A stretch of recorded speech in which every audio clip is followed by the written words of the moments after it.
about art excites you? What about art doesn't excite me? I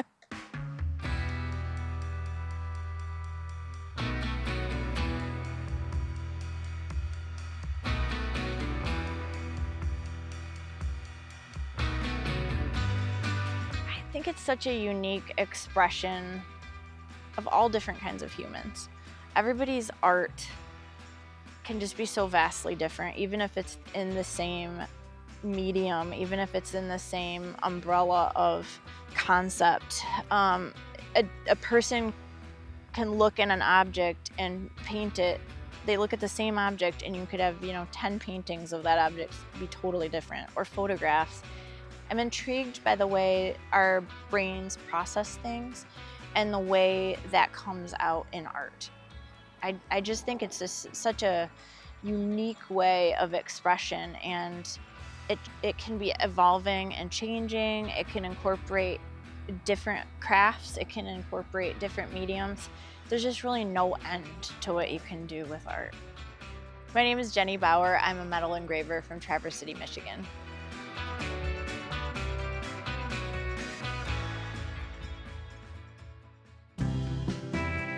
I live in northern Michigan, which a lot of people ask if that's the Upper Peninsula or what that means. And it's very common for a Michigander to hold up their hand to show where they live.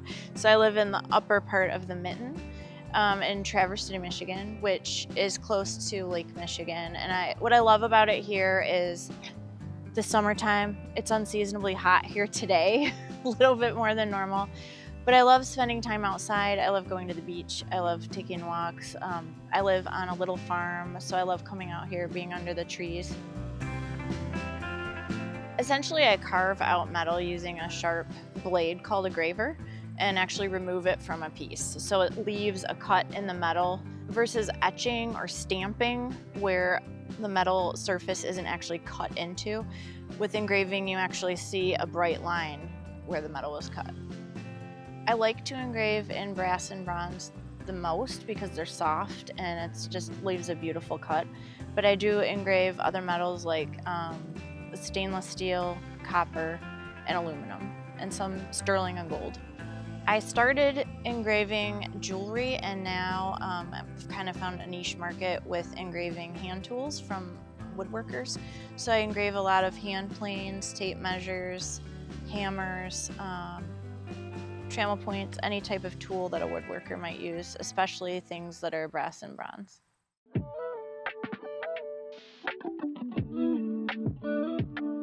I would say I've always been creative. I was the kid in school that had doodles all over her notebook and folders. I really wanted to go to art school because I was so interested in art, but at the time when I was growing up, I think art school just didn't seem to my parents like it was going to be a good choice. And I didn't know at the time that trade schools existed. I didn't know a lot about the world of handcraft that I'm in now. I just knew I really liked drawing and painting and I wanted to pursue that. But when they were like, no, I don't think you should go to art school, I actually enrolled in our local community college and started in a nursing program. I decided that was not for me. It wasn't the path I wanted to go down. So I switched my major actually to elementary education and English. And I studied English and student taught and have a degree in elementary education and English literature, which is not at all tied to what I'm doing.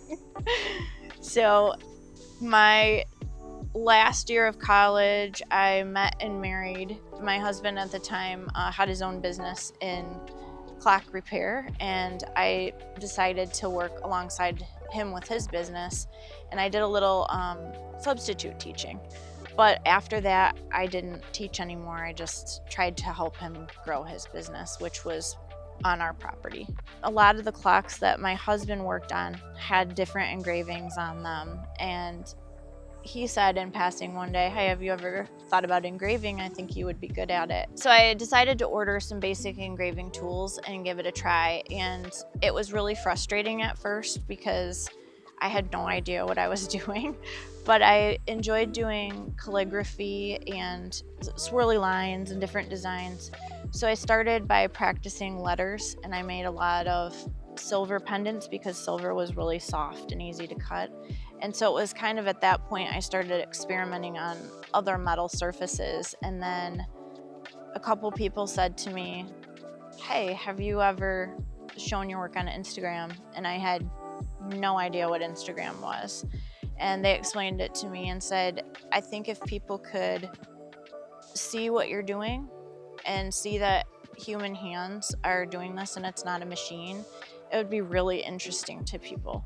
After that, my work really grew a lot because I started experimenting with other things to engrave.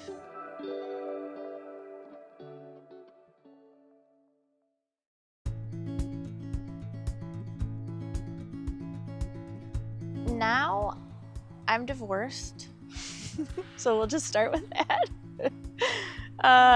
I was married for close to 20 years, and that was a huge change for me. I worked in our dream shop, basically, where we both had sections of the shop where we worked. And I had the privilege for a long time of doing that and also being a stay-at-home mom. And over time, I felt really isolated in the shop because I didn't get to see a lot of people. And I took a part-time job at a store working retail just to be around people and still engraved part-time. And after I was divorced, I was really worried about finances, how I was going to support myself, where I was going to get medical insurance, because I didn't know how long the divorce process would take and what I would end up with. So I actually work full-time at a dental office during the day, which I needed at the time. I wanted to have some kind of a job that would force me to get up and get ready every day and have a routine.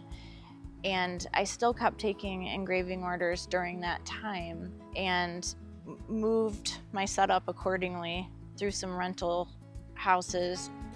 I had thought of working full-time with engraving, and I think I could have, but mentally I don't think it would have been good for me to be alone and working in my shop all the time. So I still work the day job and I still engrave, I hate to say on the side, because it's just as important to me as my day job. It's just not full-time. But that's where I'm at right now with it, and I feel good about that for the moment.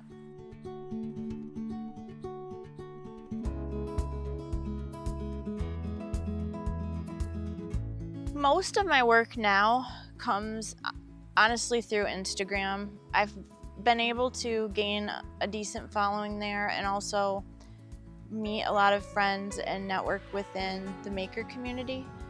And once I did that, engraving hand tools specifically, it kind of opened that door to more tools and more things, because people would say, hey, I saw this plane at so-and-so shop, or I saw this hammer here, could you do this?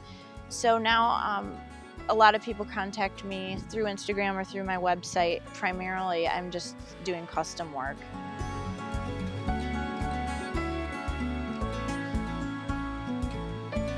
I would say the Lee Nielsen hand planes are my favorite, just because it's such a beautifully designed plane. It makes an amazing surface. I also really like seeing people use them, because using the tool will not hurt the engraving. And it drives me crazy when I hear people say, oh, if I bought something of yours, I would put it on a shelf and never use it. And that to me is not the point of my work. The reason I like to engrave on tools is so that people will use them, enjoy them, other people will see them, their kids and grandkids will remember them using that specific tool in the shop, and it might mean more to them. It's something that's gonna stand out in their work.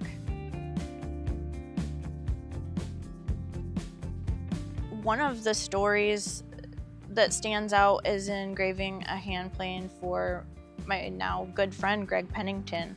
I met someone who was also a chair maker that came to tour my workshop and said, hey, I have this friend, his name's Greg Pennington, he loves your work.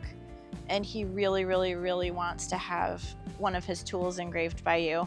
So I talked to Greg, I engraved a hand plane for him, and then ended up taking a chair making class at his shop in Tennessee, learning how to build a Windsor chair with one of my best friends, Annie Briggs, and it was such an incredible experience. And through that, I met other people in Greg's shop, and over the last 5 years or so, like, we've all stayed in contact. We show back up at Greg's shop.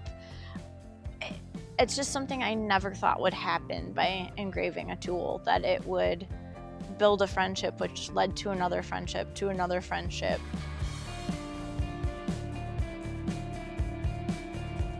I think what's different from my engraving maybe to someone else's, a lot of engraving patterns historically look a certain way. And so some engravers will repeat those exact patterns over and over and over, just on a different surface. But if you look at it, it's like the same design.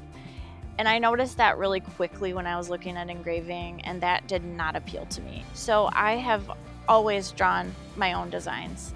The only exception being if someone has a logo that they want added to it, which I'll do, but often that's encompassed with my flourish work around it. So generally I'll take the piece, like since I've talked about hand planes, I'll use a hand plane. I'll trace the outline of the hand plane on a piece of paper and draw a design.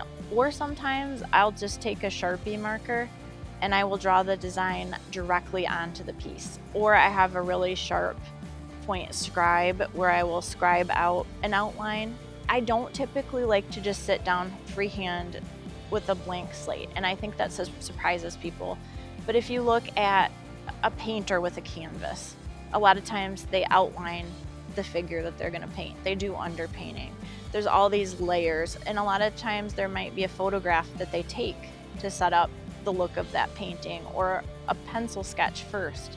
And that's basically what I'm doing with my engraving. I'm kind of doing that layout of what I think I want the shading and design to look like, and make sure it looks balanced. And it doesn't always have to be symmetrical. I actually prefer not to do symmetrical work. I like to find balance just in the movement of the design across the piece.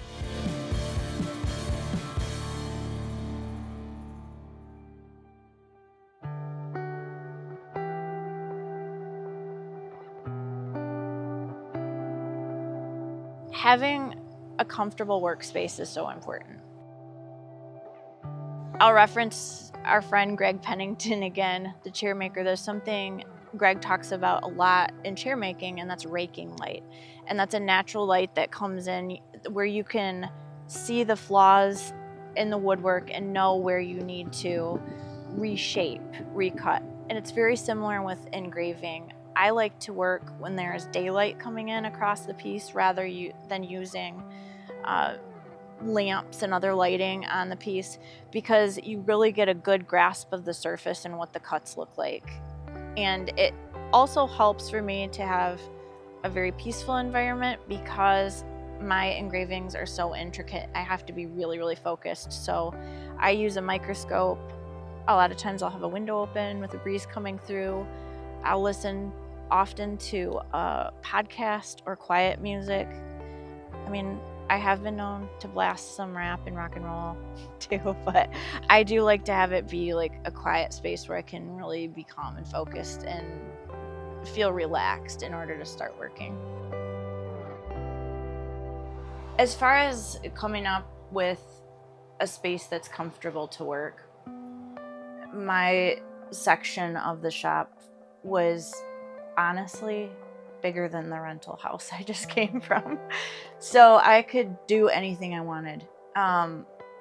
When we divorced, I continued working there for a little while, but it was honestly really hard for me to come back and work in the shop.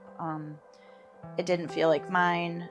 I felt like that dream was really shattered for me, and I didn't know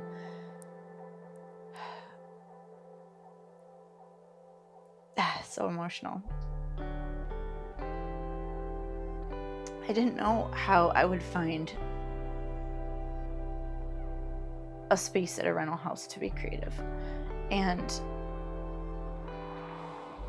my first rental house was really, really tiny, like so tiny I couldn't have even set up this bench. So that's why I kept sharing the shop. But it was so hard to walk in there and keep working. And I moved into a slightly bigger rental house and moved my bench into the upstairs. It was this really cool loft. And instantly, having this new space that was just mine, where I didn't have to walk into my old space, helped me regroup my creativity. But also, it showed me I didn't need that big workspace anymore. I could still engrave a beautiful hand plane. This is more space than I had in my rental. It's not a big space, but it's functional and I can do everything I want. I've found that actually honing into this intimate space has given me a comfortability. Had I stayed in my big shop, it would have been awesome. I mean, I would have been there forever. It would have been great. But I realized my dream doesn't have to die. I don't have to change what I do. I don't have to change who I am. I don't have to halt creativity just because I'm not in that space anymore. So for me, I hope that when people see my space, when they see this documentary and they're like, oh, I thought you were in this big building. They might not even know I moved. They might not even know I ended up here, but I'm still the same me. I'm still able to make whatever I want to make. And I don't have to feel less than because I don't have that anymore.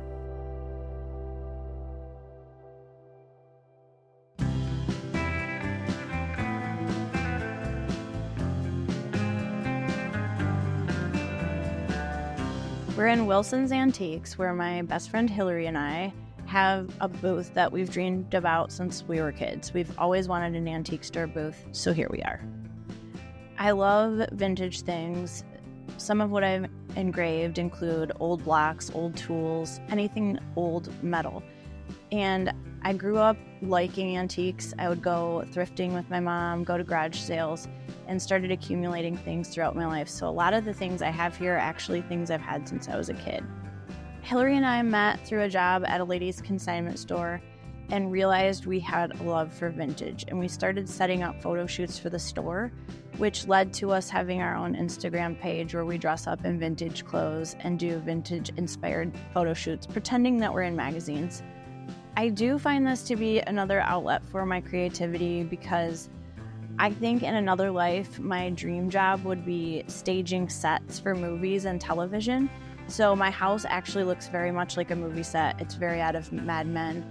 And Hillary and I enjoy doing that. We'll find a few pieces and get super inspired about what pictures we could take with those pieces.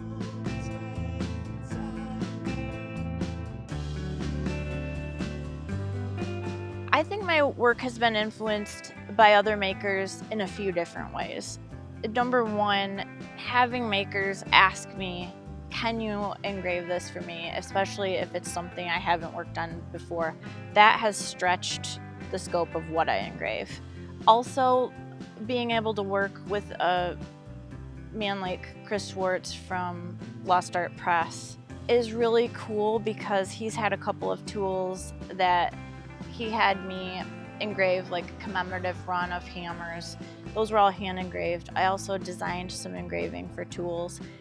I have hesitated doing that because I really want to keep hand engraving separate from machine and laser engraving. There are some patterns I really like to see hand engraved because the look of the cuts are different. But one thing I love about what Chris does, he promotes handcraft. He promotes getting tools in people's hands and making them affordable so that people can do woodworking. So working with Chris and Lost Art Press on some designs was really cool for me, and to see those designs in other people's shops, really cool. Also, just seeing the focus, determination people put into what they make, whether it's woodworking, other forms of metal craft, even architecture, home building. There's so many different fields, and I watch my friends learning and honing their skills and getting better and perfecting the dovetails and perfecting these lines. And I try to do that in my own work as well, really put in the time and focus to keep getting better and better and better.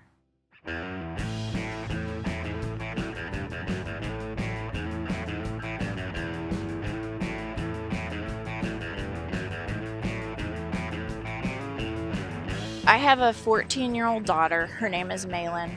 She is absolutely vibrant, smart, funny, really super into math and science. And one of the things I'm grateful for her that I don't feel like I had at her age are the people on YouTube, the people on Roku channel, the people on Instagram, the people sharing what they do.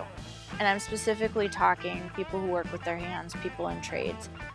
I just didn't know that humans could do those things. I just wasn't exposed to them. I try to expose her all the time to, hey, look, this is my friend. They make this. Isn't this cool? Hey, look, did you know that a person made that and this is how they did it? And watching her eyes light up and just be fascinated that that could happen is really cool. There's also a component to her having grown up in a shop that she thinks anything's possible. And I love that because she's got a mom and a dad who both know how to build things, who both want to make ideas into a real object. And it's funny to watch her be like, oh, well, you could do that. Or, you know, Dad could make that. In full confidence that that could be made with the tools that she has. And as she's gotten older and she's seen some of the tools in my shop and her dad's, and she's like, oh, we have that. I didn't know you could use it for that. That is cool to me because I see the wheels turning and I see her inspired by my real life friends that she looks up to and she watches what they do. And I love that she has that spark, and I just feel like she has maybe a different opportunity than my generation had to explore some of those skills, and also that she has a respect and a value for people in trades. Just am excited to see where that's going to go for her.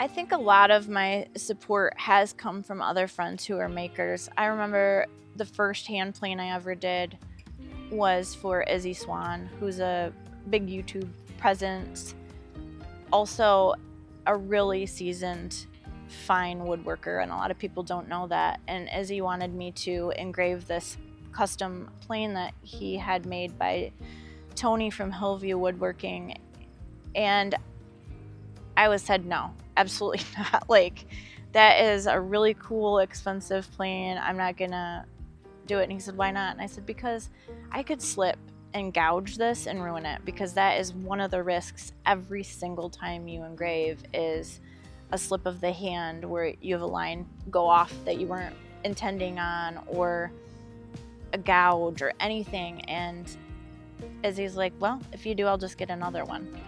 And I was like, seriously? And he goes, I seriously don't care. Just take it and practice on it. And if it gets ruined, I'll have Tony make me another one. And I was like, okay, I can tell I'm not gonna get this guy to let me say no.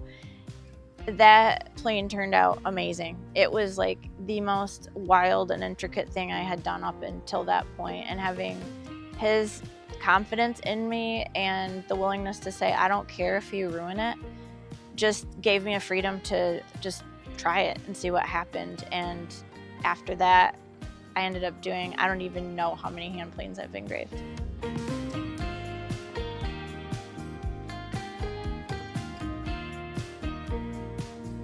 I get really inspired by other people's excitement. So one of the things I love about our community of makers is going to other people's shops, or going to maker camp when we can all be together and ask people. Like, I get to see a lot of times what people are doing through social media, but also to just have an in-person conversation about it. Like, what made you want to do that? Or how did you learn how to do this? Or what gave you the idea? And just seeing someone light up talking about what they're doing gets me excited and makes me want to get back in my shop and do things. Like, I just find that excitement contagious. So that's one of the reasons I love being plugged in with other creative people, even if we do completely different things. I just like to see what gets them excited and hear somebody who's passionate, because it just reminds me how passionate I am about what I do. And especially like if I'm in a funk and just trying to find motivation, when I see somebody really excited and pouring their heart into something, I just want to get that back again, and it makes me want to go back in the shop.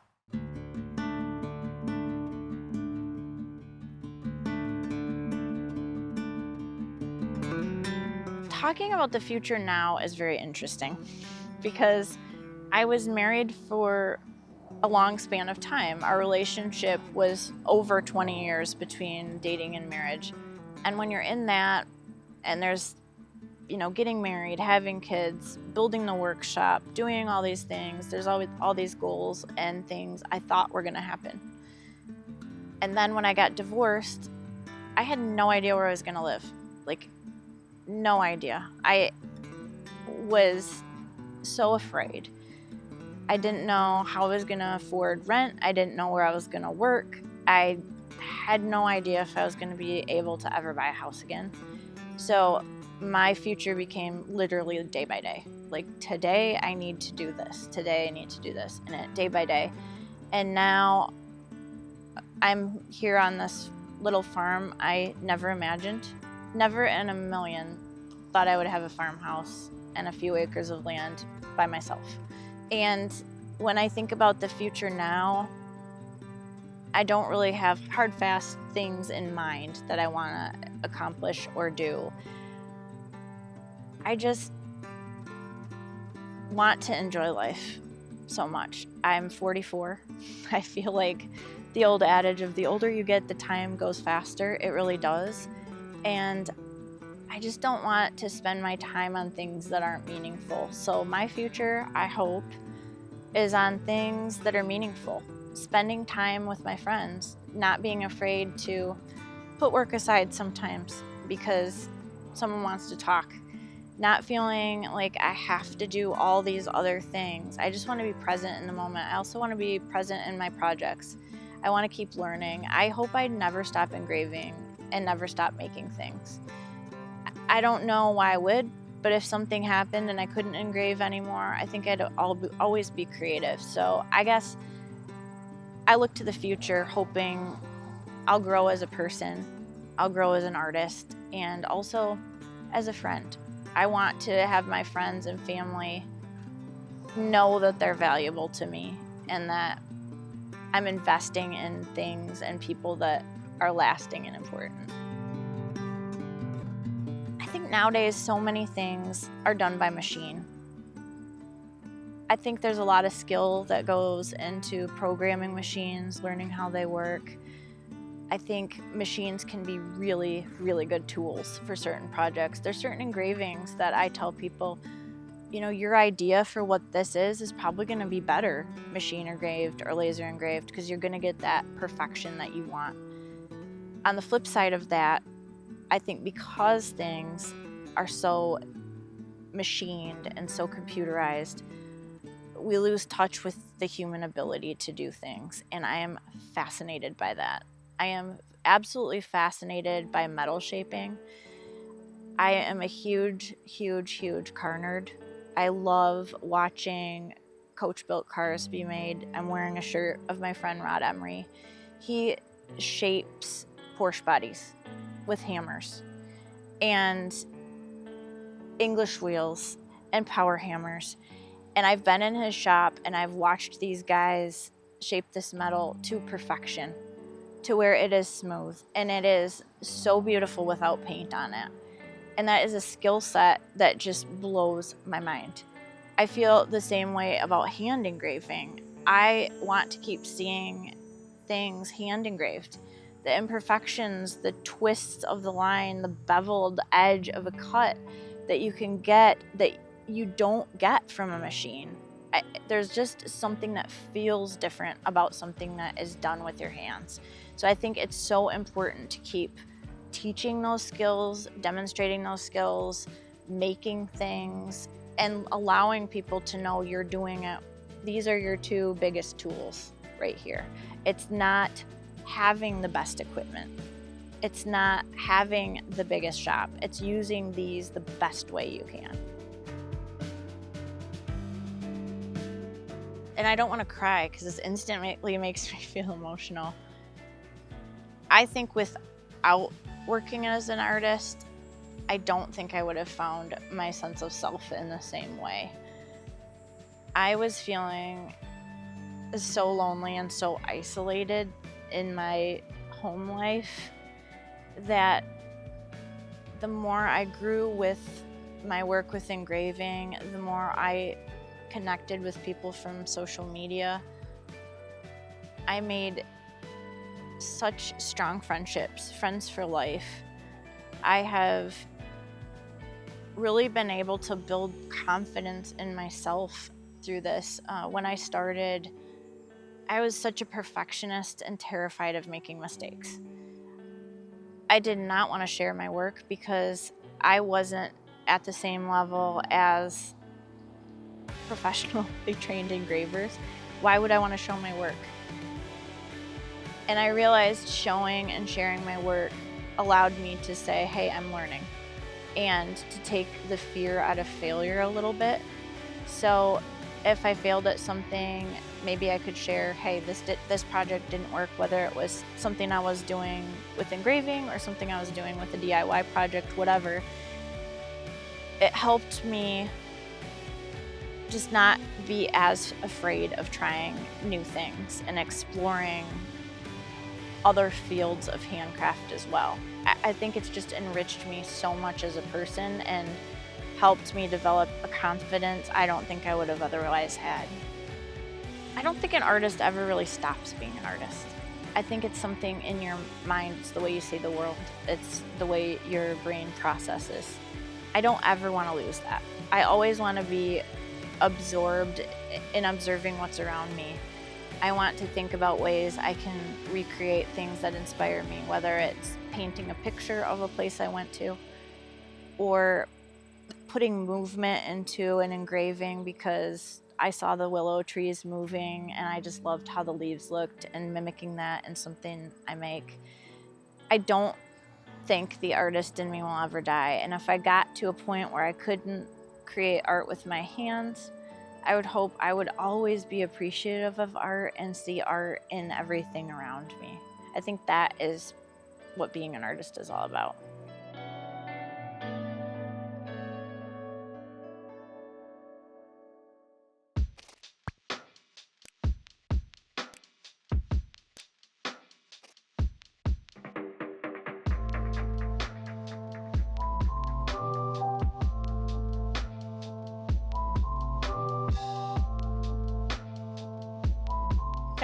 Can I do the rest with a lisp?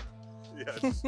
Just thanks so much for inviting me to this